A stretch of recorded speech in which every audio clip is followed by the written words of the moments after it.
Selamat sore Pak, perkenalkan nama saya Irene Kamelia Banggur dari kelas 2C dengan NIM 2103030091 Prodi Sosiologi. Di sini saya akan mereview buku pertama dari mata kuliah Sosiologi Komunikasi yang berjudul Kekuatan Tidak Manusia, Kecerdasan Buatan dan Masa Depan Kapitalisme. Pembahasan yang pertama, sebuah mesin dapat dibuat untuk simulasi. Untuk memahami bui seputar AL, kita perlu mendefinisikan apakah AL itu dan bagaimana fungsinya. Kami dengan tegas bukan ahli AL, kami akan membuat kesalahan yang berasal dari kekurangannya, pengetahuan teknis kami, serta dari sifat lapangan yang berkembang pesat. Meskipun kesulitan seperti ini, kami percaya bergulat dalam konsep AL dasar dan bagaimana AL benar-benar bekerja. Terlalu banyak akun AL, perayaan atau penolakan lewati usaha ini. Tapi itu hanya melalui beberapa keakraban dengan sains dan teknologi AL, sehingga kritik yang efektif dapat dipasang loka karya. Penyelenggaraan menggambarkan tujuan mereka sebagai berikut. Studi ini dilakukan atas dasar dugaan bahwa setiap aspek pembelajaran atau fitur kecerdasan lainnya pada prinsipnya dapat demikian tepat dijelaskan bahwa mesin dapat dibuat untuk mensimulasikannya. Sebuah upaya akan dilakukan untuk menemukan bagaimana membuat mesin menggunakan bahasa, bentuk abstraksi, dan konsep pecahkan jenis masalah yang sekarang disediakan bagi manusia dan memperbaiki diri. Sejak saat itu definisi AL banyak dan tidak jelas. Pakar AL menunjukkan tidak ada konsensus. Racikan masalah definisi ini adalah efek AL, di mana begitu AL dapat melakukan sesuatu, itu tidak lagi dianggap membutuhkan kecerdasan. Pamela MC Korduk mencatat bahwa dalam sejarah AL, setiap kali seorang menemukan cara membuat komputer lakukan sesuatu, mainkan catur yang bagus. Selesaikan yang sederhana namun relatif informal. Masalah ada paduan suara kritik untuk mengatakan, untuk berpikir. Salah satu buku teks AL baru-baru ini mengutip definisi singkat, mengatakan studi tentang bagaimana membuat komputer melakukan hal-hal di mana pada saat ini orang lebih baik. Selanjutnya yang kedua, mesin Marx. Mesin sangat penting dalam analisis kapital Marx. Sedemikian rupa sehingga hampir setiap studi serius dari karyanya melibatkan topik dalam beberapa cara. Di sini kita dengan cepat memetakan aspek-aspek pemikiran Marx yang paling penting untuk didiskusi AL, menyoroti poin yang relevan untuk argumen kami nanti di buku ini. Kami sarankan 3 untian utama dalam pemikiran Marx tentang mesin. Pada barisan pertama, mesin adalah suplemen untuk kerja manusia yang merupakan pencipta nilai yang penting di dalam kapitalis sistem. Sementara produksi menjadi semakin matching dan intensif eksploitasi pekerja. Mesin pada akhirnya berkontribusi pada krisis terminal sistem. Dua lainnya garis kecil secara logis muncul dari arus utama ini, tetapi juga berangkat darinya. Keduanya berposisi sebagai saat di mana mesin menjadi otonom dari kerja. Namun yang satu melihat konsekuensinya sebagai pembebasan, yang lain sebagai mimpi buruk. Ketiga untian pemikiran mesin Marx ini dapat dengan hati-hati dikonjugasikan bersama-sama, tetapi ini tergantung pada ketegangan yang mengkilap antara mereka yang melebar dan memperdalam saat kita menghadapi teka-teki AL. Mekanisme juga didorong oleh persaingan antara kapitalis saingan. Nilai suatu komoditas tergantung pada jumlah sosial tenaga kerja yang diperlukan dan dikeluarkan dalam produksinya. Jika seorang kapitalis bisa dengan memperkenalkan teknologi dan mengurangi tenaga kerja yang dibayar sambil tetap menjual produk dengan harga yang berlaku, dia akan menikmati keuntungan yang lebih besar daripada pesaingnya. Keuntungan ini pada akhirnya akan menetralkan sebagai penggunaan inovasi hemat tenaga kerja menjadi umum. Tetapi ini hanya mengatur adegan untuk gelombang otomatisi berikutnya. Jadi, konflik ke-12 dari persaingan antara perusahaan memberikan modal dorongan intrinsik untuk menggantikan manusia dengan mesin. Marx menggambarkan ini sebagai kecenderungan untuk modal meningkatkan komposisi organiknya, yaitu proposisinya konstan, mesin, bangunan, dan bahan-bahan baku dibandingkan dengan modal variabel. Mesin juga bagaimanapun melemparkan modal ke dalam krisis. Di Kapital, Marx bergantian antara dua penjelasan mengapa ini terjadi. Satu, mungkin paling mudah dimengerti adalah karena mesin memungkinkan kapitalis untuk meningkatkan produksi sementara, mengurangi tagihan upah mereka. Itu mendorong ketidakseimbangan raksasa antara peningkatan volume komoditas yang diproduksi dan daya beli yang tersedia untuk membeli mereka.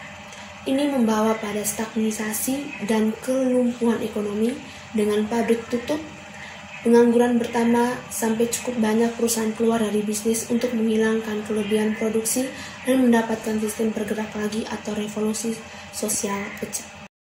Yang ketiga, industri AI dan oligopolis kecerdasan mesin. Sementara kepentingan perusahaan dalam penggunaan aktual dan potensial dari AI baru bermacam-macam, mulai dari penjualan retail hingga hiburan dan industri produksi. Produksi aktual sistem AI merupakan perhatian utama untuk lingkaran perusahaan teknologi tinggi yang lebih terbatas. Kami merujuk ke kompleks ini sebagai industri AI, berbeda dari bidang AI komersial yang lebih luas aplikasi. Sementara publikasi berorientasi bisnis terus mengingkatkan bahwa AI akan berevolusi produksi kapitalis. Analis kami menunjukkan bahwa transformasi seperti itu, jika itu terjadi, masih dalam fase-fase paling awal. Sebaliknya, kami melihat AI sebagai salah satu industri baru yang pengaruhnya terkait dengan teknologi baru lainnya dan sebagai namun sulit untuk dipastikan dengan pasti. Meskipun minat bisnis di AI tinggi, di luar industri AI ini tidak memerlukan tingkat aktual yang tinggi investasi di bidang teknologi. Industri AI berbasis ML jauh lebih beragam daripada era pertama sistem pakar. Ini adalah salah satu alasan mengapa kapitalisme maju baru-baru ini mengontrak seragam demam AI yang terus. Digital asisten pribadi seperti Apple Siri, Amazon Alexa, atau Microsoft Cortana secara bertahap menjadi biasa. Realitas bertambah produk dengan gambar virtual dan informasi baru mulai dijual sebagai komoditas atau didistribusikan sebagai kendaraan gratis untuk pembelian dalam aplikasi dan penambahan data. Permainan seperti Pokemon Go dan aplikasi seluler lainnya sedang menguji IRR, sementara perbatasan lebih lanjut seperti aplikasi medis sedang aktif diteliti oleh perusahaan seperti Google, Apple, dan Microsoft. Mungkin hadiah terbesar untuk penggunaan komersial ML, tetapi juga yang paling menakutkan tantangan adalah penciptaan mobil dan truk yang dapat mengemudi sendiri. Sebuah moonshot yang telah menarik perusahaan informasi terkemuka seperti Google dan baru mendirikan raksasa industri otomotif seperti Ford, General Motors, dan Daimler, dan pendatang baru seperti Uber dan Tesla. Semuanya berlomba untuk mengubah seluruh sektor transportasi kapitalisme. Yang keempat, aktor negara, AI superpowers. Aktor penting lainnya dalam pengembangan AI adalah negara.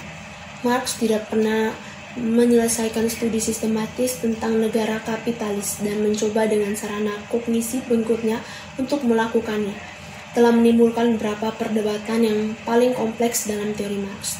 Namun satu fungsi yang jelas-jelas dianut oleh Marx adalah negara dalam kapitalisme adalah pencipta kondisi umum tertentu dari produksi, seperti infrastruktur yang kemudian dapat ditransfer ke modal swasta, begitu mereka menjadi menguntungkan usaha. Interaksi modal negara seperti itu dalam pengembangan teknologi digital diadopsi secara luas di luar Amerika Serikat di era globalisasi setelah berakhirnya Perang Dingin. Sementara banyak ahli teori keduanya, Bourdieu dan Marxis, menyatakan kemunduran negara bangsa pada kenyataannya.